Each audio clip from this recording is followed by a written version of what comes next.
बाबाचा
या ठिकाणी अनुष्ठित सर्व देवी देवता भगवान नरसिंह, बुद्धदत्त, ज्ञानेश्वर, श्रीराम, मारुती आणि गंगामाता या सर्व देवतांना वंदन करून मुख्य म्हणजे या विश्वाचा कारभार त्या संत सज्जनांनी चालवला.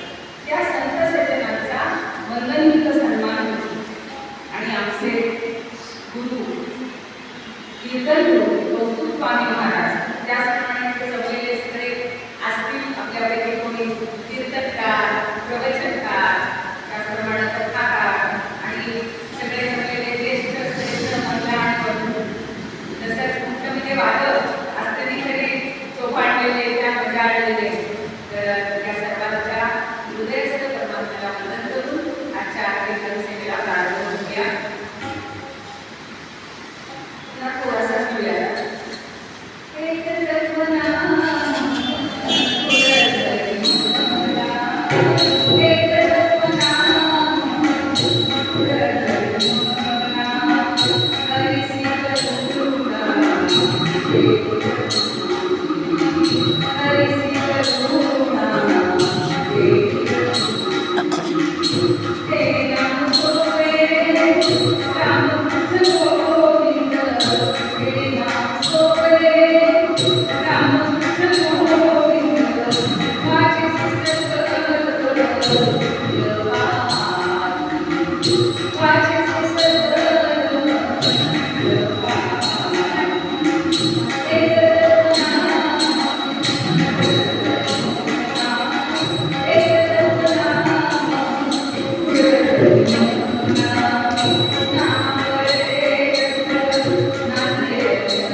मुलाचं त्याच्या याचं वैशिष्ट्य असं आहे की हा भगवंत जो अखंड नामस्मरण करतो, सतत चिंतन करतो, त्या भक्ताकडे कसा धावून येतो आणि त्याचं रक्षण करतो, हे सांगण्यासाठी ज्ञानदेवांनी हरिपाठात 26वा बनवलेला.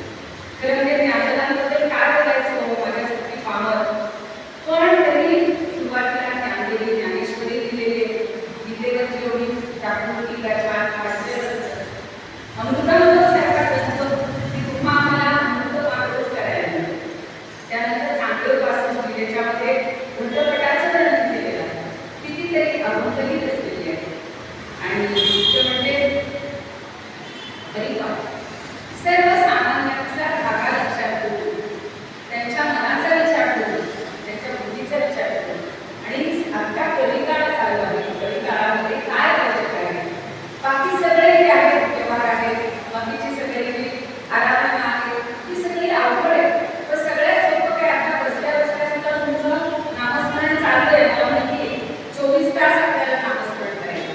आणि म्हणून ज्ञानदेव काय म्हणतात, हा अभंग खूप चांगला आहे की एक तत्व नाम हरी दृढ हरी म्हणा, शब्द पाहतो की एक फक्त हरीचं नामतत्व जे आहे ना, नाम हेच तत्व आहे, तत्व हेच नाम.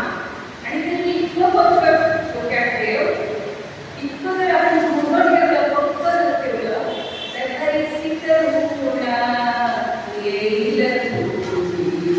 आता ते आपल्याला असं बोलत पाहिजे. आमचं जो मुख्य अभंग म्हणण्यापेक्षा आजच्यासाठी योग्य जो आपला भक्त आहे प्रल्हाद, त्याची करुणा त्या ह्याच्या कशी आली ही आपल्याला पाहिजे.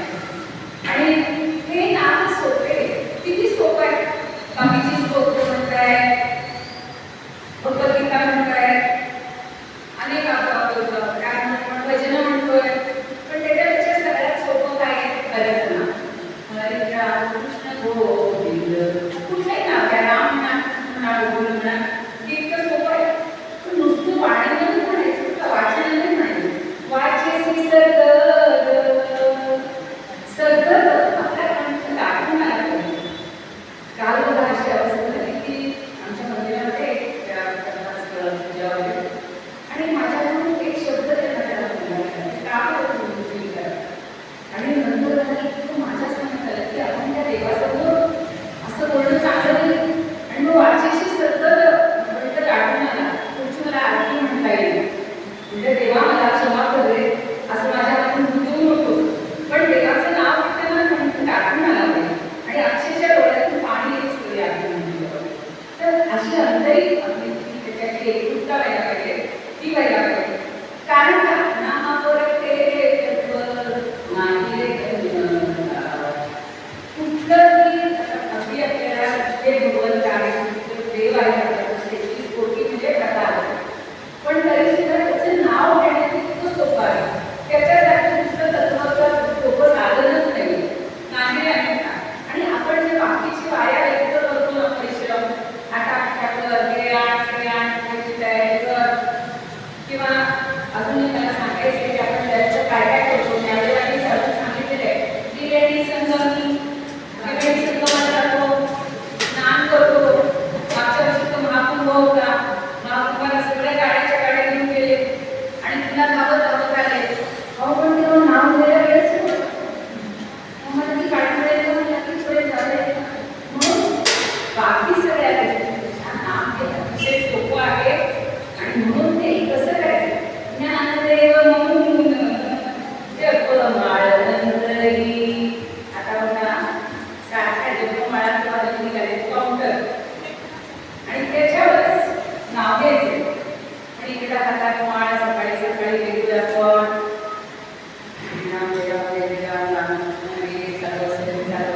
आता सुनबाई तिथे दूध टाकून ठेवलेलं बरोबर,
की रामाचं नाव श्रेष्ठ, त्यात राम श्रेष्ठ.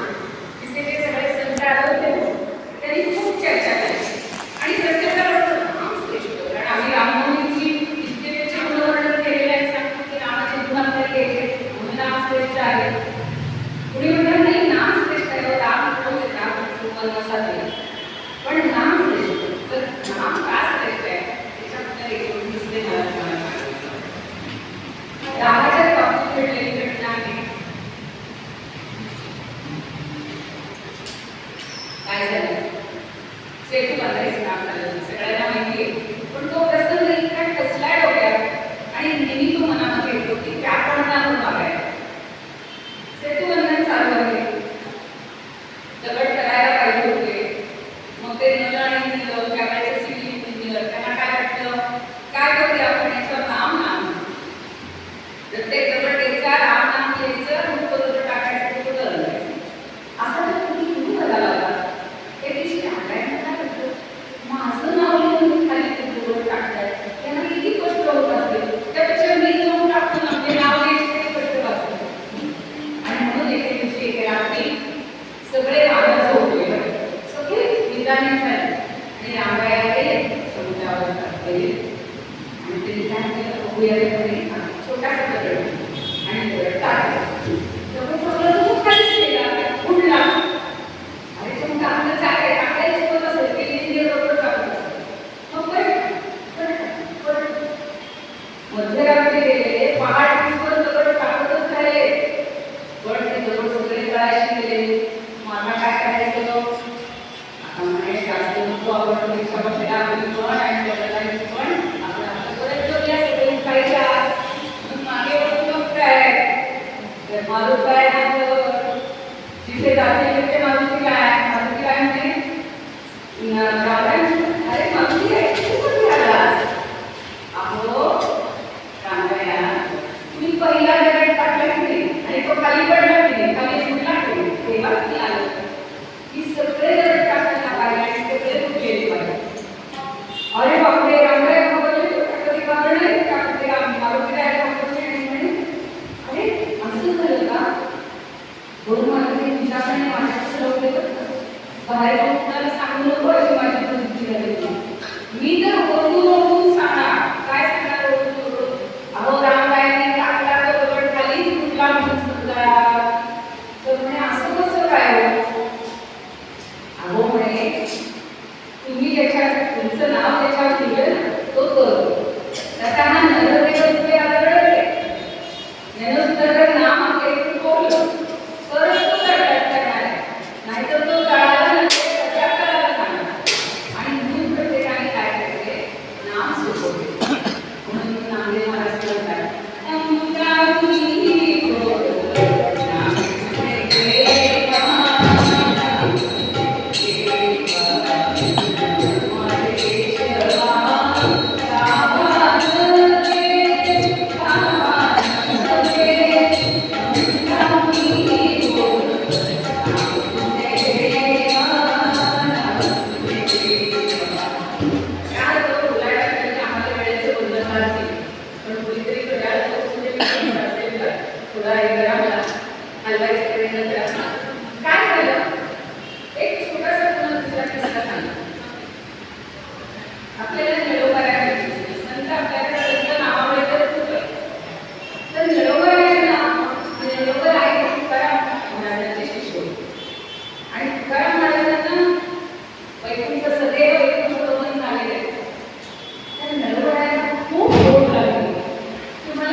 आता कसे भेटले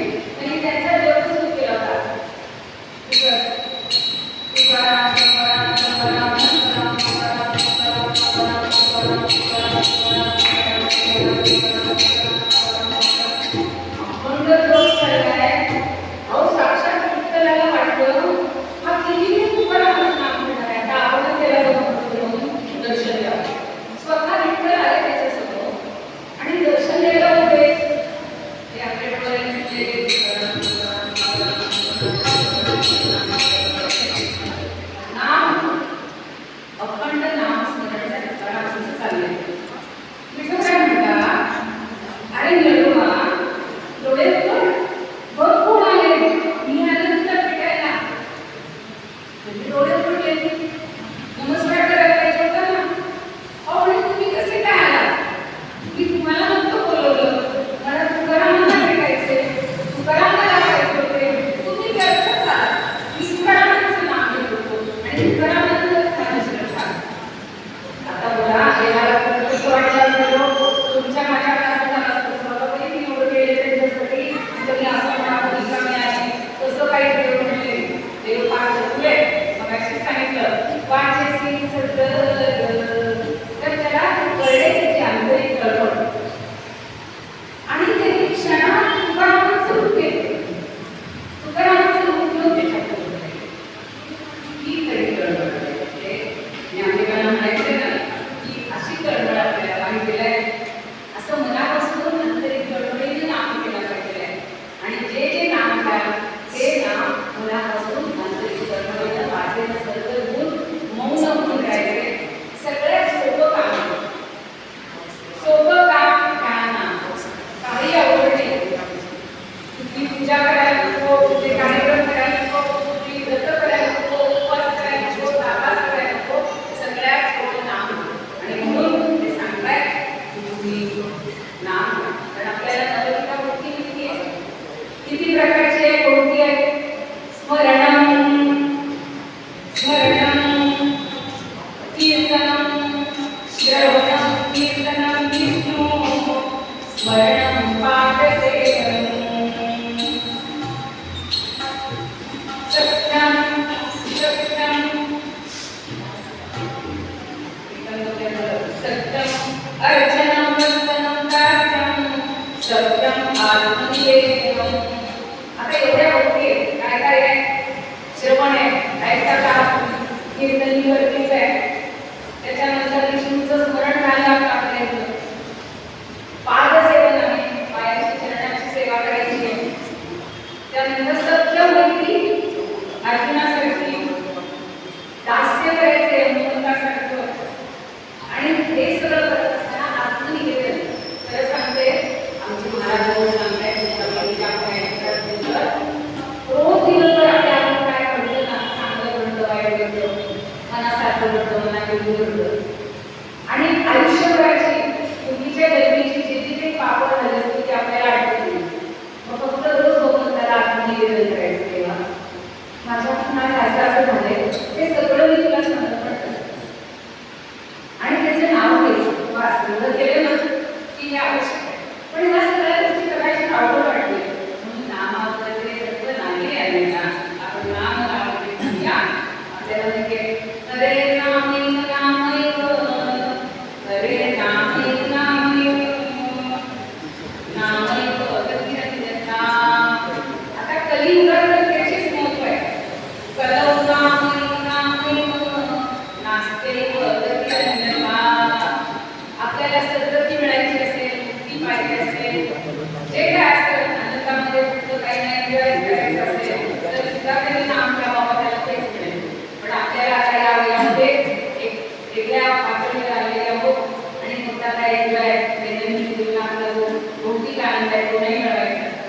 म्हणून या सगळ्या बसलेली आहे. आपण काही लक्ष म्हणायचो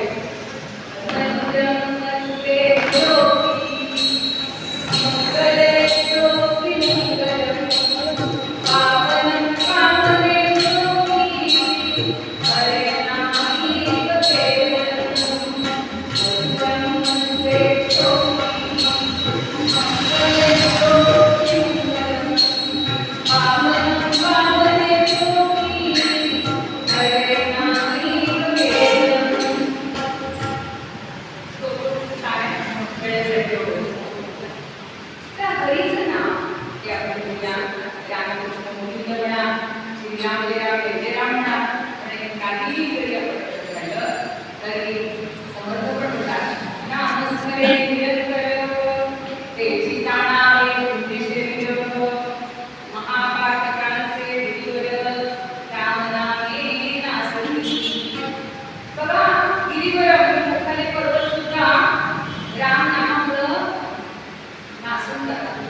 महिलांनी ठरवलं, महिलांनी नरशिव जयंती आहे ना नरशिव, हां ते अचानक ठरलं का? 4-5 दिवस झाले, 4-5 दिवस झाले. आम्हाला कसं कळलं? हे ऑर्गनायझर हे आहेत महिला मंडळ. हां पण ते बोलणार बरं का मला. आम्हाला पंढरपूरला होतो ना आम्ही बरोबर, तिथं ठरलं ते. पण तुमच्या दुसऱ्या गावाला गेलो होते ना तुम्ही या मॅडम? तेच पंढरपूरला होतो मिरज. त्यांचं व्याख्यान कशावर तरी होतं ना ते कुठल्या गावाला? धुळ्याला का कुठं? हां धुळ्याला. आता एवढंच गेलो हो होतं हो ना? पाडव्या दिवशी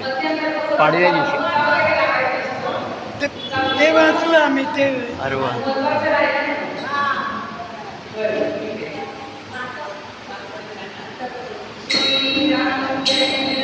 जय जय राम श्रीराम, जय राम जय जय राम श्रीराम, जय राम जय जय राम श्रीराम, जय राम जय जय राम श्रीराम, जय राम जय जय राम श्रीराम, जय राम जय जय राम श्रीराम, जय कसे असं नाही. जय जय राम जय राम जय जय राम श्रीराम, जय राम जय जय राम जय राम जय जय राम श्रीराम, जय राम जय जय राम.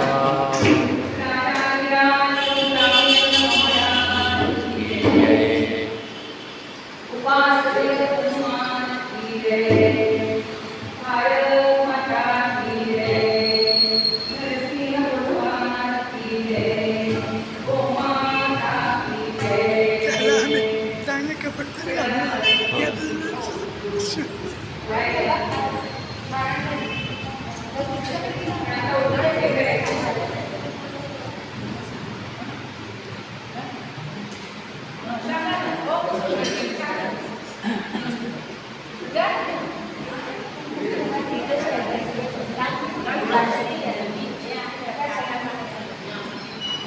डबल ते डबल हां. अजून एकदा नाही असू दे असं. खाली करते का ते? नाही असं करते शा हे ठीक आहे. ते उभं राहता येत नाही एवढं वेळ. नाही नाही आता जपलं पाहिजे. हां मी डबल खुर्ची दे. हो नाही नाही ठीक आहे.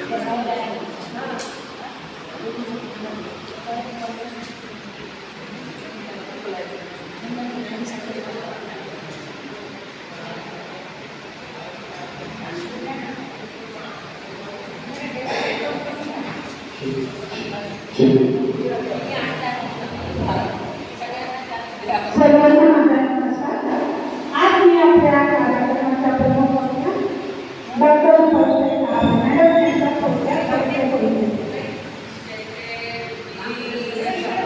खरं तर मॅडमला परिचय करून देण्याची गरजच नाही, कारण त्यांनी आपल्या कार्यातून आणि ज्ञानातून आपली वेगळी ओळख निर्माण केली आहे आणि म्हणूनच त्या आपल्या सर्वांना सुपरिचित आहेत. कधी एक औपचारिक म्हणून सांगायचं झालं तर मी सांगतो ना, मी सांगेन सर्वांना त्या सुपरिचित आहेत. कधी एक औपचारिक म्हणून सांगायचं झालं तर मी सांगेन मॅडम आपल्या संस्कृत अध्यापनाच्या माध्यमातून संगमनेर महाविद्यालयात अनेक वर्ष सेवा केली. त्यांनी महाविद्यालय विद्यार्थ्यांच्या सर्व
परिचय करून दिल्यानंतर आपल्याला मुलांची वाटायला लागली. खरं सांगायचं तर आज नरसिंह भगवानाचं आपल्याला स्मरण करायचं आहे. त्यांचं एक अवतरण होणार आहे आणि पूर्वीच्या काळी म्हणजे त्यावेळेला हा प्रसंग कसा घडला, प्रल्हादासाठी नरसिंहाने का घेतलं. आता दरवर्षी आपण काय पुन्हा तीच काय घ्यायची, पण तरी सुद्धा आपल्याला ती प्रेरणा मिळाली आणि आता सगळं सांगितलं की नामस्मरणाचे महत्व आहे. सतत जर भगवंताचं चिंतन केलं तर हा भगवंत आपल्यासाठी जाऊन येत असतो. घटना कशी घडली पाहूया. थोडासा वातावरण मागे पुढे झालं तरी चालतं. सनत कुमारे दिगला, सनत कुमारे दिगला, जय विजया शाप रोहिला त्यासी, जय विजया शाप रोहिला त्यासी, अस्त्रप्रिय जन्माता, अस्त्रप्रिय जन्माता, मोठा म्हणते छळावया राम राम हरे हरे राम, राम राम सीता हरे राम, राम राम रघुत्तम राम राम. ही नावं सगळ्यांनी भागवताना आपल्या गावात खूप ठिकाणी झालेली आणि सनत कुमार सनंदर हे सगळे धर्माचे ब्रह्मदेवाचे मानस पुत्र आहेत. आणि ते एका भगवंताच्या भेटीसाठी वैकुंठामध्ये आले होते.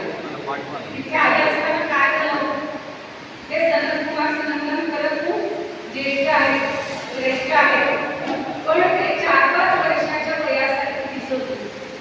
आणि त्यामुळे त्यांनी वस्त्र परिधान केलेलं नव्हतं. लहान बालक असतात तसे ते वाटत होते. आणि या विद्यार्थ्यांना काय वाटलं की अरे हे कोण, त्यांना माहिती नाही की कोण आहे, माणूस काय तेवढे ज्येष्ठ आहे. आणि तरी त्यांना आज जायला परवानगी दिली. आता आपल्याला इथे नाही पण मोठमोठ्या ऑफिसेस त्या ठिकाणी सगळ्या कार्यालयामध्ये ते असतातच सुरक्षा अधिकारी किंवा आणि ते पहारेकरी असे हे पार्षद म्हणले जातात. तर जय आणि त्यांनी त्यांची ड्युटी सुरू केली. कुणाला आत पाठवायचं, कुणाला नाही, सगळं त्यांच्या मनावर होतं. आणि त्यांनी त्यांना थोपवलं. त्यांना थोपवल्यानंतर त्यांनी त्याला शाप दिला. काय शाप दिला की अस्त्रकुली जन्म आहे, तुम्हाला अस्त्रकुलामध्ये जन्म मिळेल आणि मग पुन्हा वैकुंठात जायला मिळणार नाही. त्यांना वाईट वाटलं, आपली झालेली लक्षात आलेली. मग काय झालं, ते वैकुंठातून खाली यायला लागले. म्हणजे देशीचे लोक आहेत ना, सज्जन लोक आहेत ना, संत आहेत ना, त्यांचं जीव किती कळवळ. आणि ते म्हणतात की आईच्या कायमचं नाही मला 7 जन्माची आई प्राप्त झाली. आता म्हणजे 3 जन्म होतो तुम्हाला काय आणि म्हणून असं 3 पैकी आता एकच करणार आहे. हिरण्यकश्यपो बंधू हिरण्यना हिरण्याक्ष अतिथिक दैत्यदानवंशात श्रेष्ठ पुत्रची देवय. आता आजची कथा आपल्याला घ्यायची, तिथून सुरुवात करते. वराहवताराने हिरण्याक्षास मारिले, नृसिंहावताराने हिरण्यकश्यपूंना. त्याची गोष्ट आहे. नंतर ती थोडीशी माहिती आपल्याला की रावण आणि कुंभकर्ण हे 3ऱ्या जन्मामध्ये जन्माला आले आणि शेवटी 3ऱ्यामध्ये शिशुपाल आणि दंतवत. असे 3 त्यांना भोगावे लागले. आता काय झालं, हिरण्यकश्यपू आणि हिरण्याक्ष हे तिथीचे कश्यप आणि तिथी आणि आदितीचे ते सगळे देव असतात. ते तिथीचे पुत्र त्यातले हिरण्यकश्यपू आणि हिरण्याक्ष जन्माला आले. पण आता सांगितलं की बराबर काळाने हिरण्याक्षाचं मारलं. थोडक्यात सांगायचं की हिरण्याक्षाला सगळी पृथ्वीच कसून ठेवलेली होती आणि ती काढून ती शोधून काढण्यासाठी भगवंताने वराह अवतार घेतला आणि त्याला मारले. आता भावाभावांचं प्रेम खूप वाढून आलेलं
तर इतकी त्यांनी तपश्चर्या केली ब्रह्मदेवाची आणि म्हणजे अहो काय झालेलं त्याच्या तपश्चर्याने सगळा परिणाम झाला म्हणजे त्याच्या मस्तकातून जे अग्नीच्या ज्वाळा निघाल्या होत्या ती त्रैलोकी सगळं जाळून निघतंय ते काय अष्टवस्त्र झाली सगळे कापून गेले सगळे वृक्ष सगळ्या वेळी सगळे तरतून झाले समुद्रामध्ये असे त्याच्या पुढे गोड उठायला लागले आणि सगळे वाचून गेल्यानंतर आता काय करायचं त्याला चुकवायचं कसं ब्रह्मदेवाला तर आनंद झाला की अरे वा किती छान प्रसंग आणि याला म्हणे आपण वरदान द्यायला पाहिजे आणि म्हणून आता ब्रह्मदेव त्या ठिकाणी प्रकट झाले पण त्याच्याबरोबर सगळ्या देवांना काळजी होती आणि सगळ्या देवांनी सांगितलं की काहीतरी उपाय करा पण बघा देवाचा तुझा प्रश्न असतो की माझी एवढी तर प्रत्येक केली याला जे पाहिजे ते पदार्थ मिळलं पाहिजे आणि अशी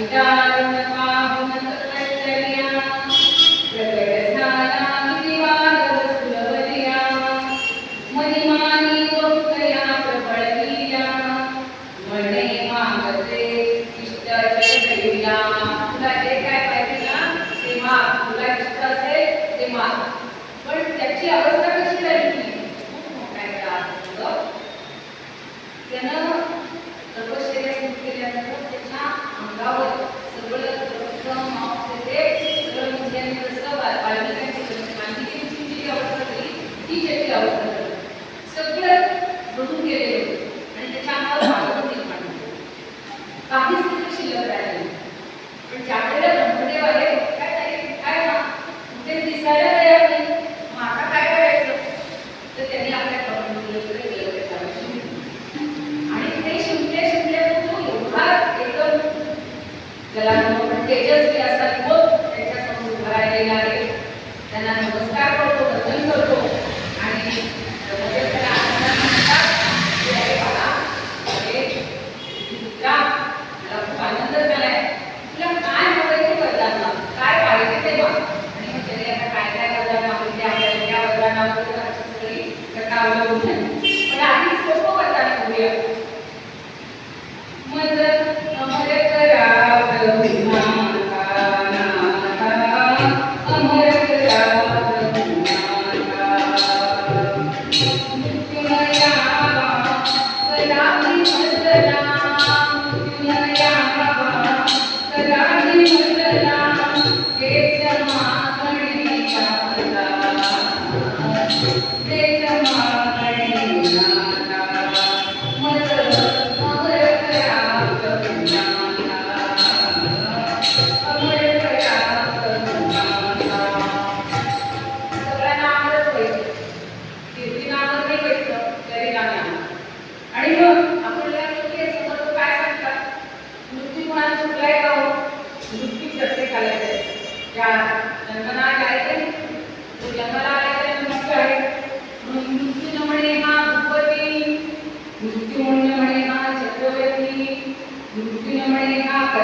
बोलिया किती कपिया जनी नागते नित्य ऐश्वर्य ते द्यावी मजला तुम्ही एवढं सगळं मृत्यू नको पण सगळ्यांचं ऐश्वर्य सगळ्यांची शक्ती ते तपश्चर्या करणारे आहेत सगळे जे देव आहेत सगळे जे लोक आहेत त्या सगळ्यांचं सामर्थ्य माझ्याकडे आणि माझीच सत्ता सगळीकडे चालते असं तो म्हणतो.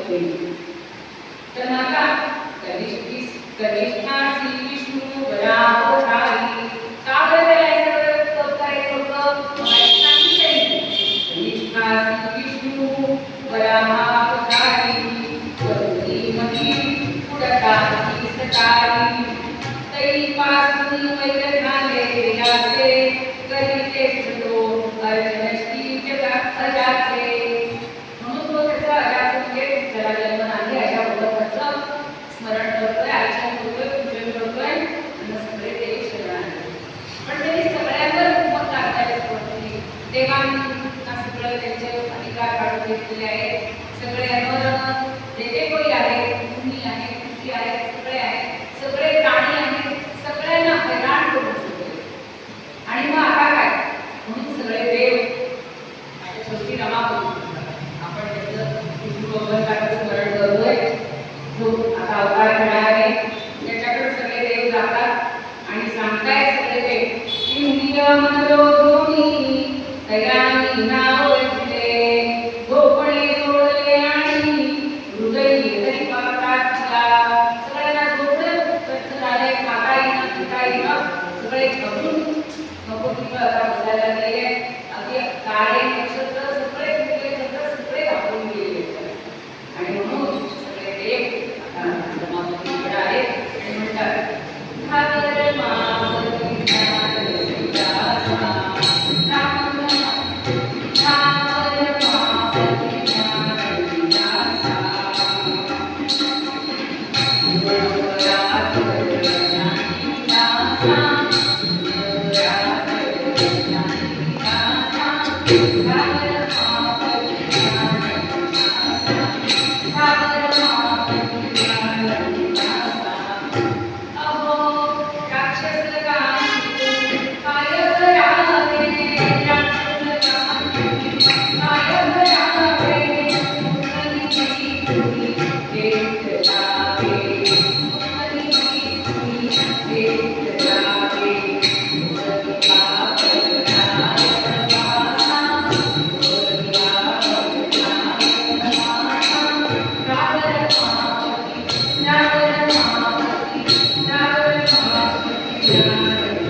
त्यावेळेला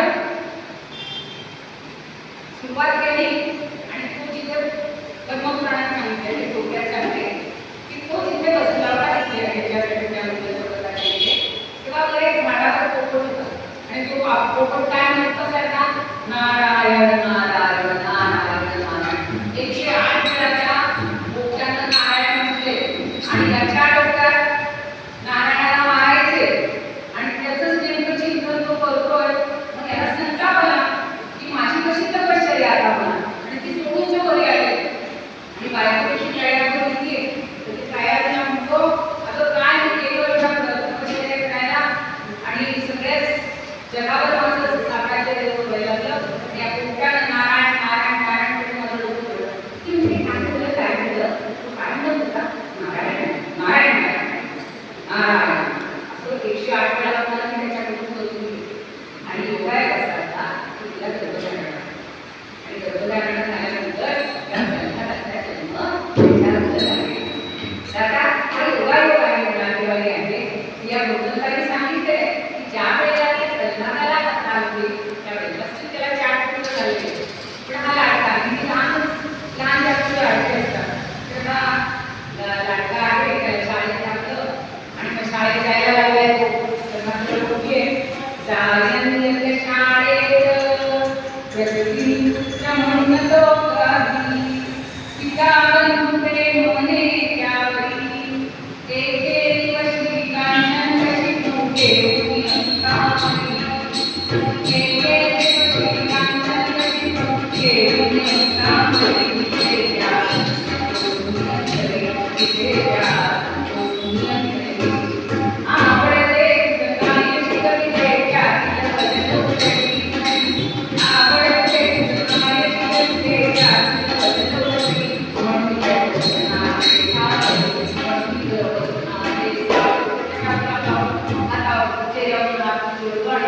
तुला काय आवडते तुला शिकायला जातो शाळेमध्ये. आता कोकणाची शाळा होती त्यांची गुरु आहे त्यांचे पुत्र शरदाणी अमृत त्याला पाठवलेलं. आणि मग आता तो त्या ठिकाणी जायला लागला. पण तिथं तो काय म्हणतो त्याला वाटतं बाबा माझं किती प्रेम करतायत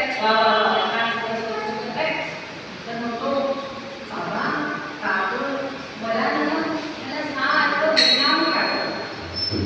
मला ना सगळीकडे भगवंतच दिसतो. त्याचीच गाणी मला आवडतात त्याचेच स्तोत्र मला आवडतात आणि त्याचीच मला आवड आहे. काय तिला माझ्या तुझी आवड आहे बोलवलं सगळ्या शिष्याला म्हणजे त्याच्यातून तुला बोलवलेलं आहे. पण तो लढतो बाबा तुम्ही पण नाव मला बाप्पाचं भगवंताचं नाव तुम्ही घ्या. समर्थांनी म्हणलेलं आहे बघा महाभक्तप्रल्हाद तो दैत्यमुनी जपे राम नाम वैदिक्यकाळी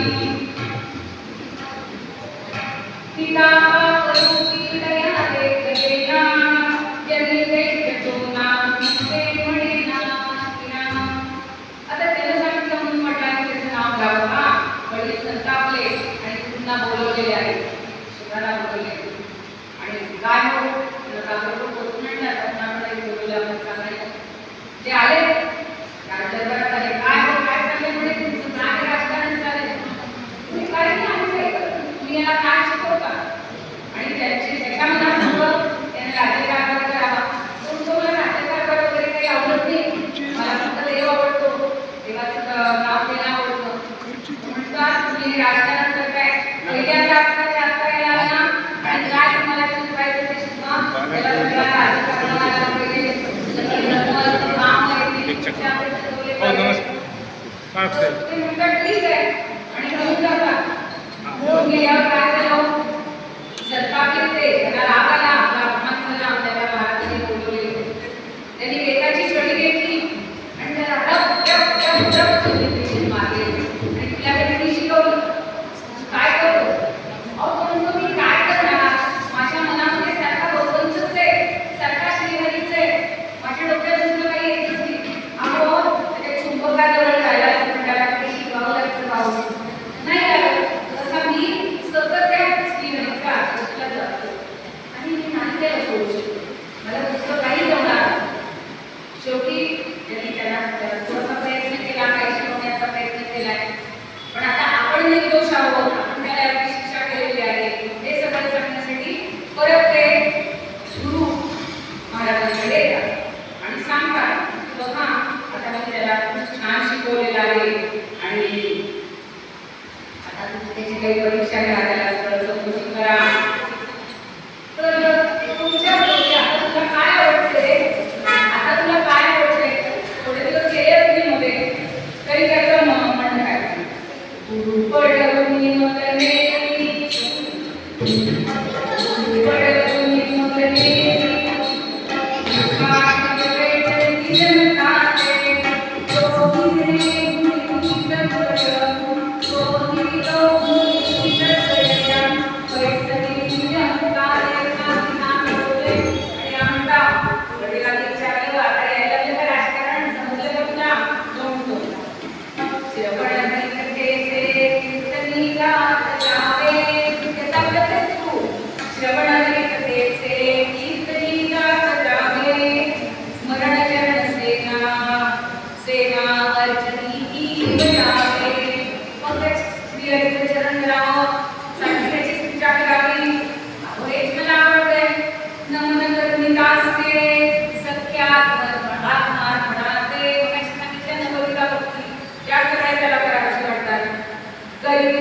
आहे सारखे आपणाचे.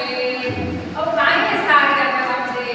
फक्त स्मरण करावं, कीर्तन करावं, आत्मनिवेदन करावं. हे सगळं ऐकल्यानंतर युधिष्ठिराने भागवतामध्ये कथा खूप मोठी आहे.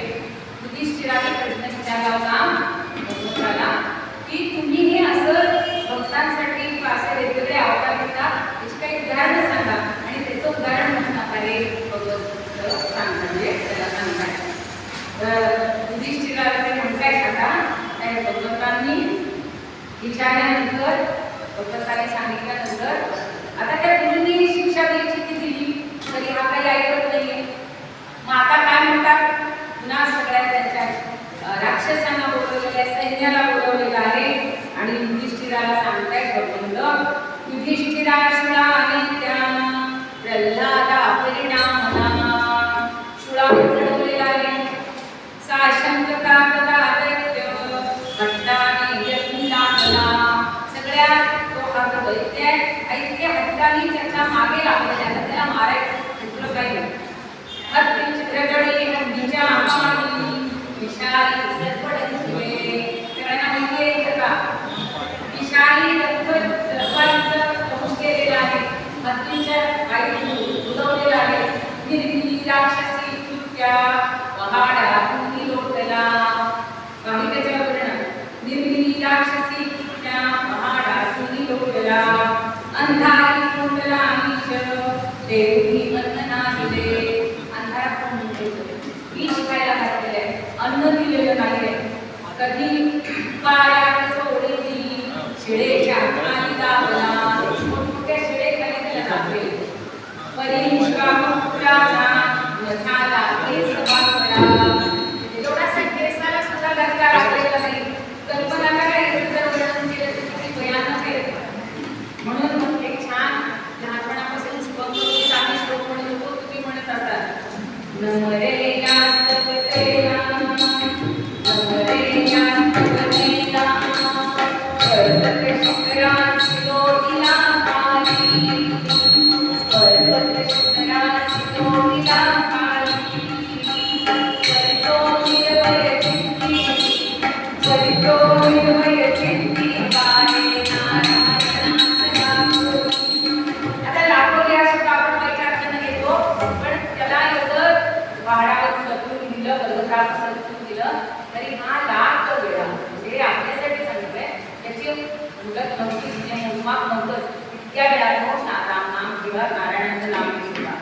आणि म्हणून राम राम हरे हरे राम राम राम हरे राम राम राम रघुराम राम.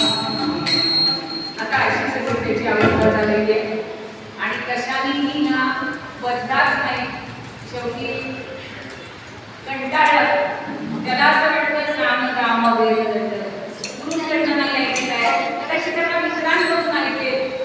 म्हणून त्यांनी पुन्हा सांगितलं गुरुंना, या तुमच्या आश्रमामध्ये त्या मित्रांच्या बरोबर जरा त्याच्याशी काही चर्चा होऊ द्या, खेळू द्या, मग कदाचित तो शिकेल तुमच्याकडून.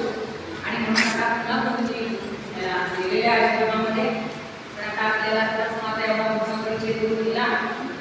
अहो किती नोकरी असेल कुठंतरी बाहेर जावंच लागतं, ऑफिसच्या कामाला, कॉलेजच्या कामाला, विद्यापीठाच्या कामाला, वैयक्तिक लग्न कार्याला.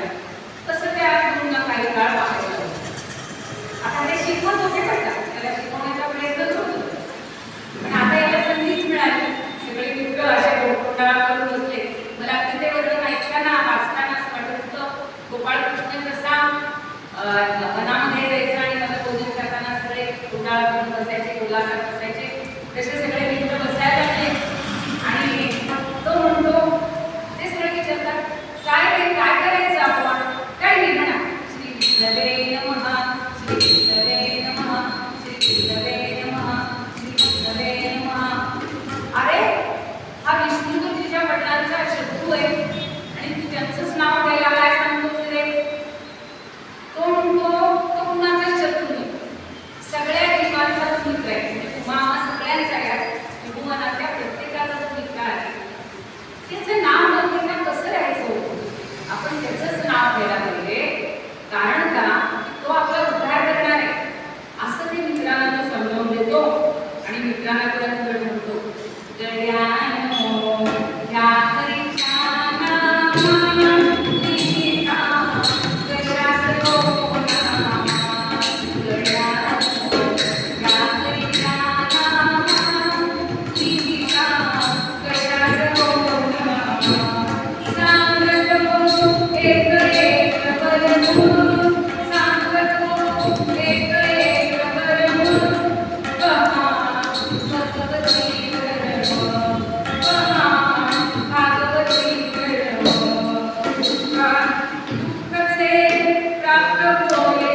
सगळ्या देवांना जेव्हा या हैराण केलेलं होतं आणि त्यावेळेला या कयारूला गर्भवती असताना इंद्राने तिला सुद्धा पकडून आता बंदिवाना ठेवायचे तिला त्रास द्यायचा ठरवली.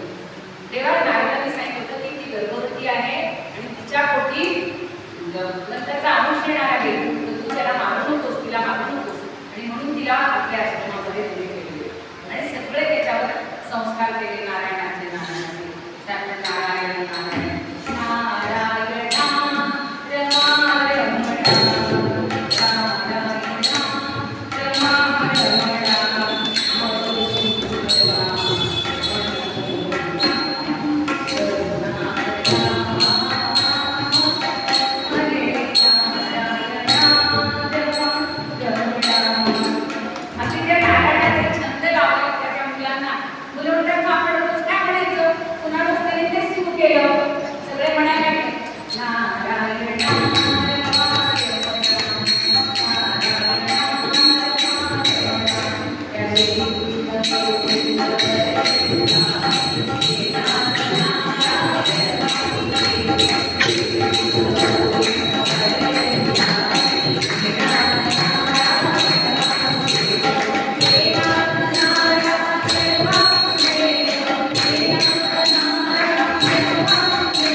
किंवा 11व्या अध्यायामध्ये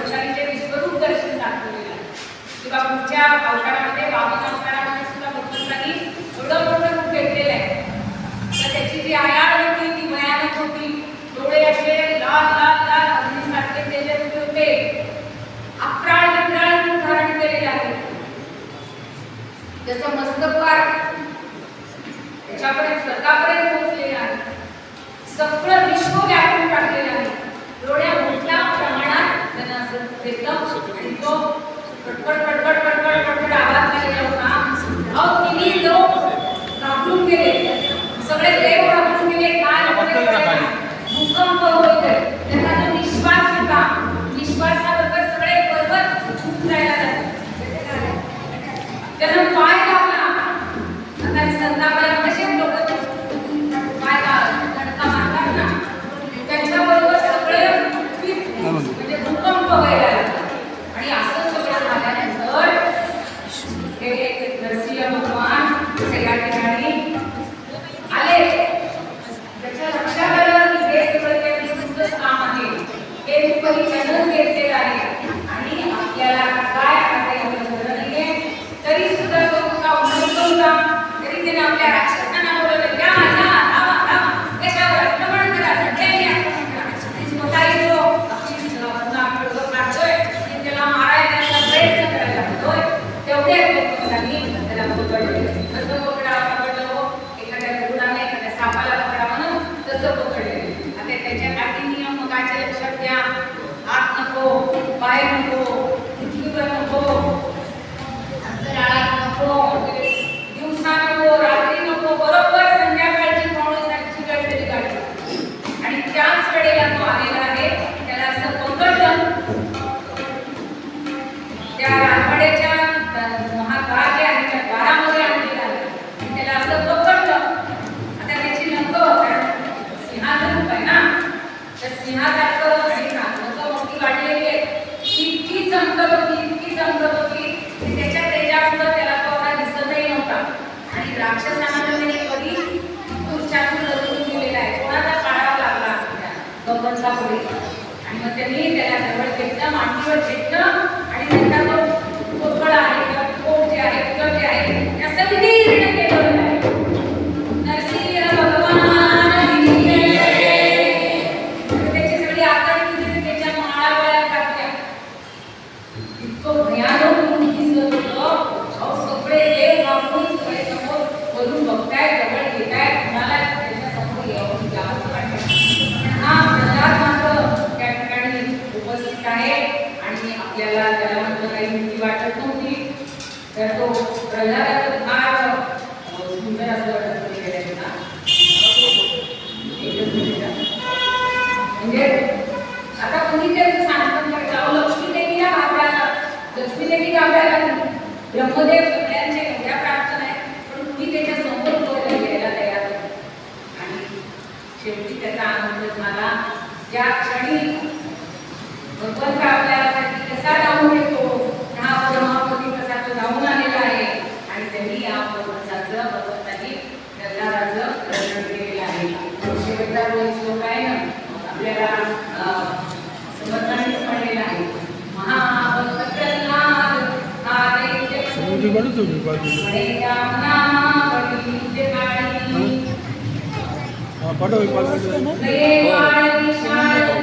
आमच्या शेजारी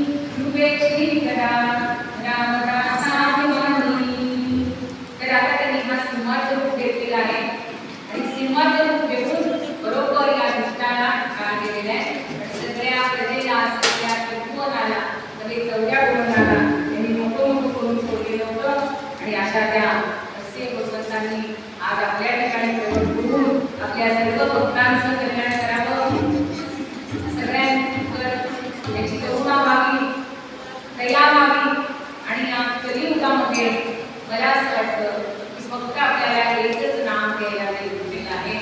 तेवढंच आपण नामस्मरण करत राहूया.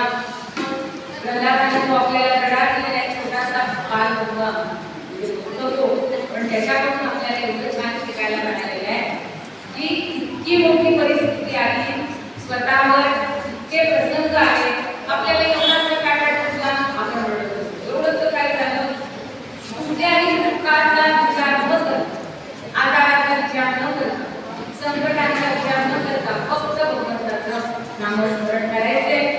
आणि प्रल्हादाला जसं त्याने सगळ्या संकटातून रक्षण केलेलं आहे, इतक्या सुंदर प्रार्थना सगळ्या देवतांच्या प्रमाणात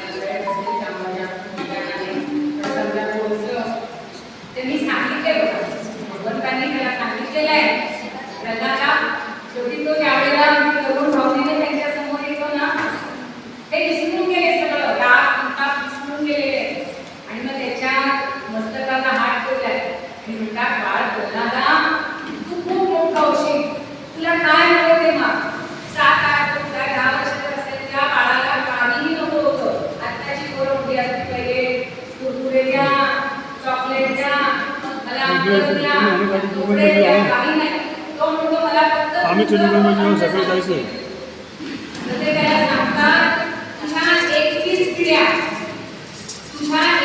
पिढ्या मागच्या आणि पुढच्या या उतरून जातील एवढंच नव्हे तुझ्या पिढ्या सुद्धा उतरून गेलेल्या आहेत भगवंताचं हे वैशिष्ट्य आहे की कधी त्यांनी दैत्यांना सुद्धा तसं दुष्टपणा ठेवलेला नाही कारण का की त्याचाच पुत्र आहे ना भगवंताला आणि म्हणून तुझ्या 21 पिढ्या होती त्यांनी स्वतः त्याच्या मस्तकावर हात ठेवलेला आहे आणि त्याला लगेच राज्याभिषेक केला कितीतरी 1000 वर्ष त्यांनी प्रधानांनी राज्य केलेलं आहे तर असं आपल्याला या भगवंताच्या आज नरसिंहाच्या जन्माच्या दिवशी आपण सगळे आला आणि ही सगळी संधी मिळालेली आहे तर आपण आता त्यांची प्रार्थना आणि आरती म्हणायचे आरतीची तयारी करा झाले कीर्तन शेवट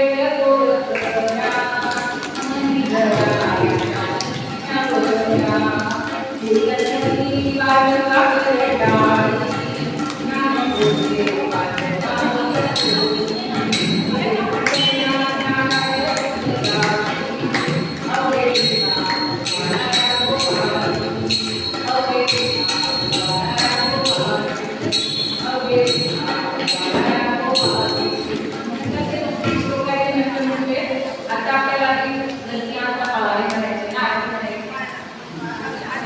पाळणारे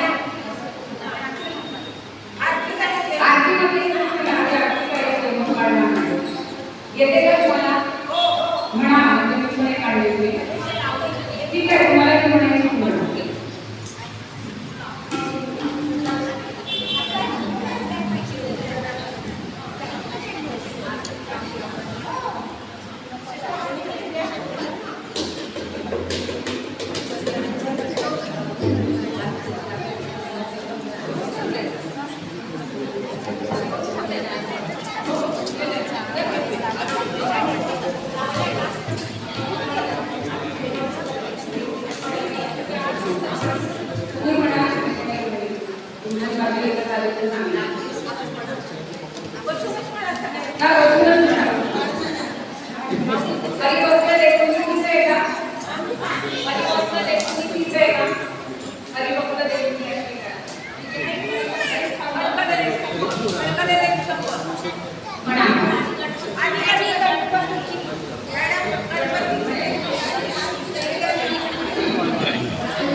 सुंदर विजयनुराची के देव जय मंगल दर्शन मात्रे मन कामना जय देव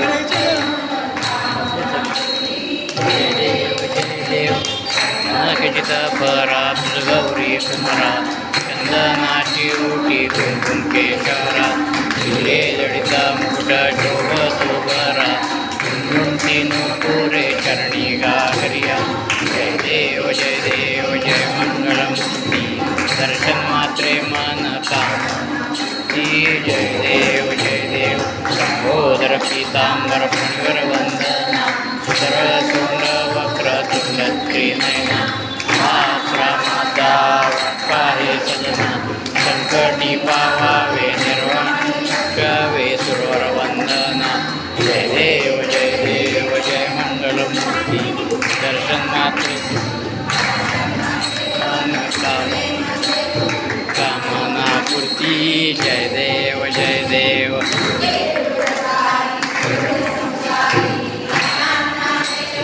करुणा विस्तारी वारी वारी जन्मा मरणा देवारी हारी पडलो आता संकट निवारी जय देवी जय महिषासुर ईश्वर वर देतार तारक संजीवनी जय देवी जय. निभोनी भोनी पाहता तुझायचे नाही, चारी शमलो परंतु नव काही. काही विवाद करता पडलो प्रवाही, हे तू बघता लागे पाऊस लावलाही. जय देवी जय देवी जय महिषासुरमर्दिनी वरदे तारक संजीवनी. जय देवी जय देवी होती निराशा, वेजापासून जोडी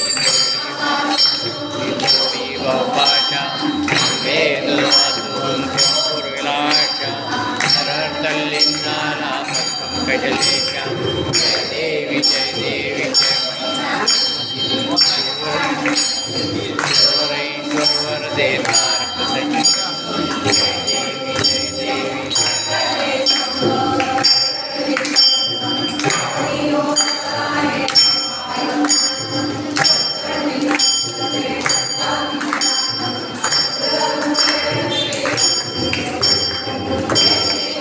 देव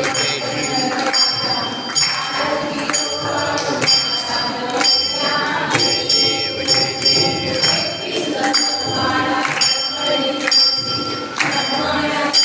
देव. हो घेतलेत ना, आहे व्हिडिओज घेतला आहेत नाही. हा वेगळा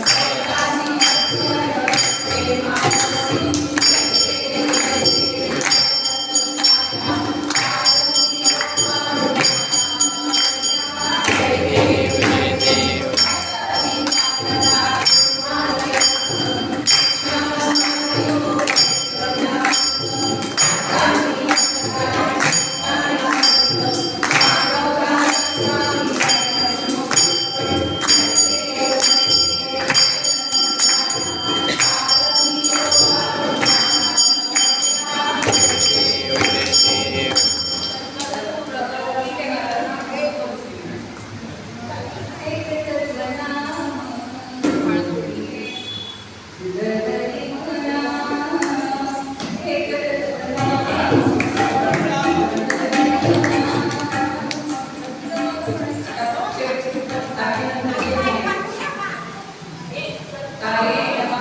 मनसे देव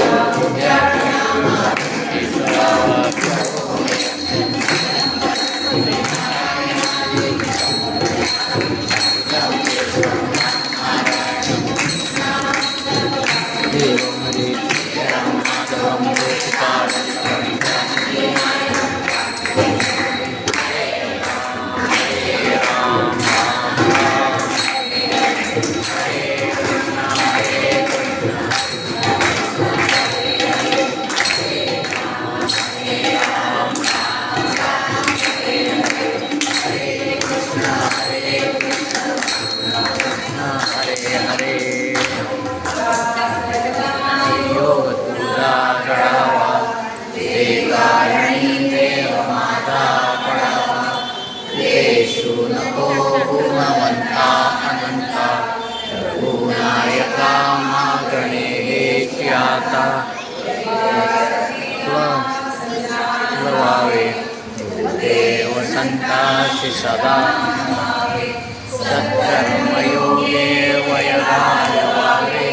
सर्वामुखी मंगल बोलावे, प्राणी मंगलाय माझे.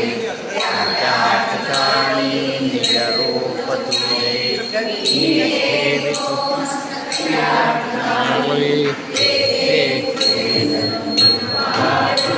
ठेवितो